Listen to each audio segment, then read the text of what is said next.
Hello anime lovers, welcome है आपका साकी एनिमे एक्सप्लेन चैनल पर। हमेशा की तरह ये एनिमे भी आपको बहुत पसंद आएगी। इस एनिमे का नाम है आई पेरी एवरीथिंग।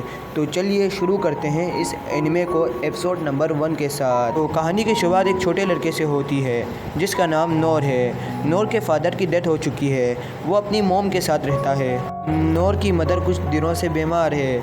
वो अपने मदर की बहुत सेवा करता है। उसकी माँ को इस बात का अफसोस था कि वो नूर के लिए कुछ भी नहीं कर सकी, लेकिन वो चाहती थी नूर अपने सारे सपने पूरे करे। शाम को नूर अपने माँ के लिए सूप बना कर लाता है और देखता है उसकी माँ की डेथ हो गई है। नूर अपनी मदर को अपने फादर के सामने दफना देता है और नूर का अब इस दुनिया में कोई नहीं है। नूर अब जंगल में रहता है और सारे काम उसको आते हैं। और अब एक दिन नूर को अपने फादर की एक किताब मिलती है जिसमें से नूर के फादर उसको कहानी सुनाया करते थे। वो अक्सर नूर को एडवेंचरस की कहानियाँ सुनाया करते थे। नूर उनसे पूछता है एडवेंचरस क्या होता है। उसके फादर बताते हैं कि कोई ऐसा जो अपने दोस्तों के साथ मिलकर बड़े ड्रैगन को मार डाले या किसी बुरे जादूगर से मैजिक स्पेल सीख जंगल को कर्ज से मुक्ति दिलाए। चाहे मुश्किल कितनी भी बड़ी क्यों ना हो, वो अपनी तलवार निकालकर हर मुश्किल का डट कर सामना करे। ऐसे लोगों को एडवेंचरस कहा जाता है। अब नोर डिसाइड कर लेता है उसको अपने लाइफ में क्या करना है। वो अपनी मदर और फादर के कब्र पर जाकर उनको बताता है कि वो पहली मर्तबा टाउन से बाहर जा रहा है और उसे एक एडवेंचरस बनना है। अपनी पाली हुई मुर्गी और बकरियों के लिए वो ढेर सारा चारा रख देता है और अपना घर छोड़कर निकल पड़ता है। अगले दिन नोर रॉयल कैपिटल में पहुंच जाता है जो कि बहुत बड़ा एक शहर था। वो वहाँ के गिल मास्टर्स के पास जाता है और उसे कहता है उसे एक एडवेंचरस बनना है।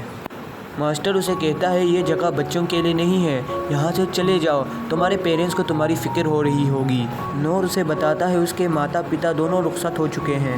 ये सुन मास्टर को उस पर रहम आ जाता है और वो नोर से कहता है कि तुम्हें एक एडवेंचरस बनने के लिए ट्रेनिंग स्कूल में जाना होगा। वहाँ पर उसको ट्रेनिंग मिलेगी क्योंकि एडवेंचरस बनने के लिए स्किल्स होना लाजमी है, जैसे जादू करना या तलवार चलाना। सबसे पहले नोर तलवारबाजी वाले क्लास में जाता है ताकि वो भी एक ही वार में बड़े बड़े ड्रैगन को शिकस्त दे सके। वो तलवारबाजी वाली ट्रेनिंग शुरू कर देता है। बाकी लोगों की तलवार से फायर और बिजली निकल रही थी, लेकिन नोर के साथ ऐसा कुछ भी नहीं होता। कुछ महीने बीत जाते हैं मगर नोर ने अभी तक कोई स्किल नहीं सीखी थी। अब नोर का टीचर उसे अपने पास बुलाता है और कहता है तुम्हें ट्रेनिंग अभी इसी वक्त छोड़ देनी चाहिए। इतने महीने बाद भी तू स्पायरिंग जैसी कुछ बेसिक ट्रेनिंग ही सीख पाया है। दोस्तों, किसी दुश्मन के अटैक को रोककर उसे खुद से दूर करना स्पेरी कहा जाता है। टीचर चाहता है कि वो कोई और रास्ता ही ढूंढ ले क्योंकि तलवारबाजी में उसका कोई टैलेंट नहीं है। इसके बाद नोर वॉरियर क्लास में जाता है जहाँ पर इसे हर हथियार से लड़ना सिखाया जाता है। यहाँ पर नोर को कड़ी फिजिकल ट्रेनिंग करनी पड़ती है। कुछ महीनों बाद नोर का टीचर कहता है कि नोर का शरीर तो मजबूत हो गया है लेकिन वो कोई और सी स्किल नहीं सीख पाया, तो उसे यहाँ से चले जाना चाहिए। इसके बाद नोर हंटर स्कूल में जाता है जहाँ पर वो धनुष को हाथ में लेते ही तोड़ दे रहा था। इसके बाद नोर थीफ क्लास में जाता है जहाँ पे वो खजाने पे रखे किसी कोड को डिसेबल नहीं कर पा रहा था, तो थीफ बनना इसके बस का नहीं है। तो इसके बाद नोर मैजिक स्कूल में जाता है। वहाँ पर भी कुछ महीनों बाद नोर अपनी उंगली से मोमबत्ती जितनी आँख ही जला पा रहा था। नोर फिर क्लैक्रिक स्कूल में जाता है जहाँ पर वो अपने ज़ख्म को हील करना सीख जाता है, मगर ये एक मामूली स्किल थी, तो नोर यहाँ से भी निराश होकर लौट जाता है। नोर वापस गिल मास्टर्स के पास आता है और उसे बताता है कि उसने हर क्लास में 3-3 महीने की ट्रेनिंग ली है, लेकिन फिर भी वो कोई अच्छी स्किल नहीं सीख पाया, जिसकी वजह से मास्टर नोर को एडवेंचर्स के जॉब के लिए हायर नहीं कर सकता। ये सोचकर कि वो किसी चीज़ में अच्छा नहीं है, फिर नोर लौट कर घर वापस आ जाता है, लेकिन वो हार नहीं मानता। वो ये सोचता है कि उसके अंदर कोई टैलेंट नहीं है तो क्या हुआ, उसे जो स्किल आती है वो उसी स्किल को लगातार ट्रेन करेगा। नोर को उसके तलवारबाजी वाले टीचर ने कहा था कि वो अगर किसी चीज़ की लगातार प्रैक्टिस करता है तो हो सकता है कि वो किसी और स्किल को मास्टर कर ले। उस क्लास से सिर्फ नोर ने पेरी वाली स्किल ही सीखी थी। वो एक लकड़ी की तलवार बनाता है। उस तलवार से वो दिन रात प्रैक्टिस करना शुरू कर देता है। 1 साल ट्रेनिंग करने के बाद नोर एक ही वार में 10 तलवारों को पेरी कर पा रहा था। करीब 3 सालों बाद नोर एक ही वार से 100 तलवारों को पेरी कर पा रहा था, लेकिन उसे कोई नई स्किल नहीं मिलती। इस तरह तो नोर का एडवेंचरस बनने का सपना ही रह जाएगा।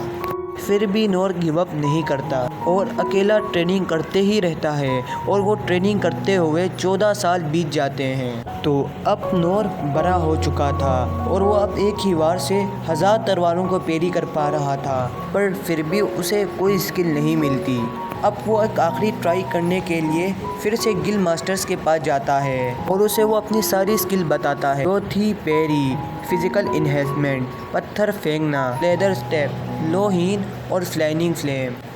यह सब काफ़ी मामूली स्किल थी। तो वहाँ की असिस्टेंट उसे कहती है कि उसे ट्रेनिंग स्कूल ज्वाइन कर देनी चाहिए, जिस पर नोर कहता है कि वो पहले ही उन सब के पास जा चुका है। ये सुन असिस्टेंट कहती है कि फिर तो वो रजिस्टर नहीं कर सकता। तभी वहाँ पर गिल मास्टर आ जाता है। तो वो तो शुरू में नोर को पहचान ही नहीं पाता। नोर मास्टर को बताता है कैसे वो 14 सालों से अकेले ही ट्रेनिंग कर रहा है, लेकिन वो अपनी पेरी स्किल को ही थोड़ा सुधार पाया है। मास्टर नोर को बताते हैं कि एडवेंचरस अलग अलग रैंक के होते हैं, जिसमें एक एस रैंक सबसे ऊपर होते हैं और ई रैंक सबसे नीचे होते हैं। ई रैंक का एडवेंचर बनने के लिए भी तुम्हारे पास एक से ही ज़्यादा यूज़फुल स्किल होने चाहिए, जो कि नोर के पास नहीं है। नोर अब निराश हो जाता है और कहता है कि अब उसे हार मान लेनी चाहिए।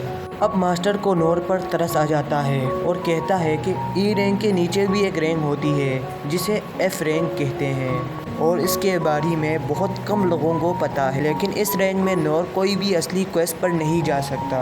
वो बस शहर के छोटे मोटे काम ही कर सकता है जिस पर उसे कुछ पैसे मिलेंगे। ये रैंक असल में बेकारियों के लिए बनाई गई थी, जिससे उन्हें थोड़ा रोज़गार मिल सके, पर इसमें कोई एडवेंचर वाले काम नहीं मिलेंगे। नोर उसे कहता है कि उसे कोई फ़र्क नहीं पड़ता, वो एफ रैंक के लिए तैयार है। मास्टर अब नोर को एफ रैंक के लिए रजिस्टर कर देता है और अब अपना लाइसेंस देख नोर बहुत खुश हो जाता है। इसके बाद नोर को छोटे मोटे काम मिलने लगते हैं, जैसे कि बोझा उठाना, जिसके लिए वो फिजिकल इन्वेस्टमेंट स्किल का इस्तेमाल करता है। किसी की भागी हुई बिल्ली पकड़ना, जिसकी वजह से नोर के चेहरे पर चोट के निशान भी आ जाते हैं, लेकिन नोर लो हील से उन्हें ठीक कर देता है। नोर अब ऐसे ही काम करने लगता है और शाम को वो पेरी स्किल की प्रैक्टिस भी करता है। नोर सोचता है कि एक एडवेंचर बन के लोगों की मदद करने का उसका सपना पूरा हो चुका है। हालांकि नोर बस लोगों के लिए मजदूरी कर रहा था, लेकिन वो इसमें भी काफ़ी पुरुमीद था और उसे इससे ज़्यादा और कुछ नहीं चाहिए था। अगले दिन नोर एक आंटी के वहाँ उसकी गली की नाली साफ़ करने जाता है। फिर एक कंस्ट्रक्शन साइट पर भी काम करता है, जिसके सामने एक बड़ी गुफा थी, जिसके अंदर से नोर को एक लड़की की आवाज़ सुनाई देती है जो मदद के लिए चिल्ला रही थी। नोर जल्दी से गुफा के अंदर जाता है और देखता है कि एक लड़की किसी तरह की स्पेल में जकड़ी हुई थी। दिखने में वो लड़की एक राजकुमारी लग रही थी और उसके सामने एक बड़ा सा मोस्टर खड़ा हुआ था, जिसे मिनोटोर कहा जाता है। ये पुरानी कथाओं का एक दयो है, जिसका सिर्फ सांड का और शरीफ इंसानों जैसा होता है। लेकिन नोर को इन सब के बारे में कुछ नहीं पता होता है। उसे लगता है कि ये बहुत बड़ी एक काव है। अब ये मोस्टर राजकुमारी की तरफ बढ़ता है। राजकुमारी के सोल्जर उसकी हिफाजत करने लगते हैं और वो अपनी बड़ी सी कुरारी की मदद से सबको एक एक करके मारने लगता है। और जब सब गार्ड मर जाते हैं तो वो दोबारा राजकुमारी की तरफ बढ़ने लगता है। नोर गार्ड की तलवार उठाकर मोस्टर के आंख पे पत्थर मारता है। मोस्टर अब नोर पर अटैक करने आता है और नोर के अंदर अपने सींग घुसाड़ देता है। नोर उसे तलवार से पेरी कर साइड पे फेंक देता है। इसके बाद नोर को वो मोस्टर अपने कुरारी की मदद से मारने लगता है और नोर अब सारे अटैक को पेरी करता जा रहा था। अब नोर को बचना तो आता है, लेकिन उसके पास कोई अटैक स्किल नहीं थे। मोस्टर फिर से राजकुमारी को मारने दौड़ता है तो नोर फेदर स्टेप से तुरंत उसके पास पहुंच जाता है और इस अटैक को भी पेरी कर देता है।